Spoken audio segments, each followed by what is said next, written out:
विजु जनता दल राज्य सभापति तथा आमर प्रिय नेता माननीय नवीन पट्टनायक आह्वान क्रमे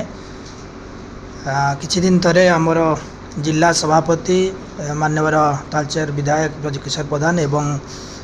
निर्वाचन अधिकारी जिला सरोज पट्टनायक आमर 46 पंचायत पालड़ा विधानसभा क्षेत्र 46 पंचायत सभापति एवं 2टी ब्लॉक सभापति ना घोषणा करिसेंती। निश्चित भाव में समस्त को धन्यवाद जनइबी अभिनंदन जनइबी आमर प्रिय नेता नवीन पट्टनायक महोदय को एवं जिला सभापति महोदय को जो नूतन भाव में 46 जन सभापति एवं 2 ब्लॉक सभापति होती अभिनंदन जनइबी। आशा रखी जो आशा आकांक्षा नहीं कि विजु जनता दल आग को बढ़ी एवं दीर्घ 24 वर्ष धरी सुशासन ओडिशावासी को देइथिला। गोटे वर्ष होगा डबल इंजिन सरकार जो बड़ी भाव में लोक हैरान हरकत कराउची शोषण कराउची नारी निर्यातना बढ़ी चली या आखि आगे रखिकी विजु जनता दल जमिति साधारण लोकंकर दल थिला साधारण लोकंक पाखरे सब बेले छिड़ा होउथला। मोर सभापति बंधु माने मध्य आज डेट रे विजु जनता दल को मजबूत करेंगे जनसाधारण पाखरे छिड़ा हेबे एवं विजु जनता दल जमिति विगत दिन पालहड़ा क्षमता हासिल करिका दीर्घ दिन धरी हासिल रे थिला। आशा रखी ये युवक बंधु माने एवं नूतन कर्मकर्ता बंधु माने विजु जनता दल सहित रहिबे जनसाधारण सहित रहिबे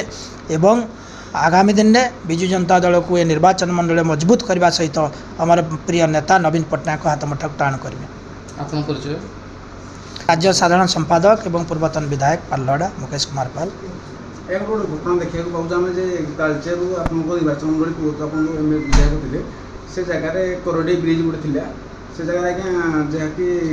आपण पीरियड निर्वाचन होता भूमिपूजन भी होता किंतु बर्तमान से जगार आमर मोहन माझी पोस्टर लगे